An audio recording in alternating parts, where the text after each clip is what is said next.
एक आईएएस अधिकारी से लेकर विदेश मंत्री तक का सफर तय करने वाले विपक्ष के राष्ट्रपति पद के उम्मीदवार यशवंत सिन्हा कौन हैं, आइए बताते हैं। वाजपेयी सरकार में वित्त मंत्री रहे यशवंत सिन्हा को बीजेपी के दिग्गज नेताओं में गिना जाता था। 6 नवंबर 1937 को पटना में जन्मे 84 साल के यशवंत सिन्हा ने 2018 में बीजेपी का दामन छोड़ दिया और इसके लगभग 3 साल बाद मार्च 2021 में उन्होंने ममता बनर्जी की टीएमसी को ज्वाइन कर लिया। 18 जुलाई को देश के नए महामहिम राष्ट्रपति पद का चुनाव होना है।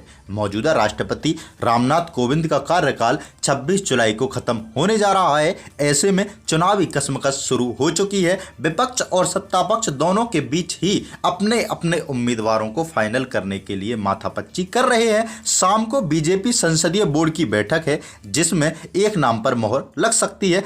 इसी बीच विपक्षी दलों ने राष्ट्रपति पद के लिए यशवंत सिन्हा के नाम पर मोहर लगा दी है। कांग्रेस नेता जयराम रमेश ने विपक्ष की बैठक के बाद इस बात की घोषणा की। वहीं इससे पहले आज सुबह यशवंत सिन्हा ने ट्वीट किया, कहा कि टीएमसी में मुझे जो सम्मान और प्रतिष्ठा मिली उसके लिए मैं ममता बनर्जी का आभारी हूं।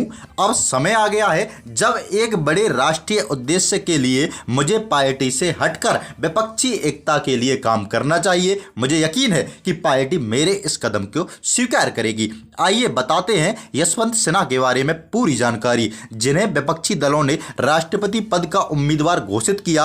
अटल बिहारी वाजपेयी की सरकार में वित्त मंत्री रहे यशवंत सिन्हा बीजेपी के दिग्गज नेताओं में गिना जाता था। 6 नवंबर 1937 को पटना में जन्मे 84 साल के यशवंत सिन्हा 2018 में बीजेपी का दामन छोड़ चुके हैं। इसके लगभग 3 साल बाद मार्च 2021 में उन्होंने ममता बनर्जी की टीएमसी पार्टी को ज्वाइन किया। यशवंत सिन्हा राजनीति में आने से पहले 24 साल आईएएस रह चुके हैं। उन्होंने इन 24 सालों में अलग अलग प्रशासनिक पदों पर रहकर सेवाएं दी हैं। इसके बाद 1984 में उन्होंने जनता पार्टी के जरिए पॉलिटिक्स में एंट्री मारी। 1986 में उन्हें पार्टी का अखिल भारतीय महासचिव, साल 1988 में राज्यसभा सांसद चुना गया। फिर साल 1989 में जनता दल बनने के बाद उन्हें पार्टी में महासचिव बनाया गया। 1990 से 1991 तक चंद्रशेखर की सरकार में वे वित्त मंत्री बने। इसके बाद उन्हें बीजेपी का दामन थाम लिया।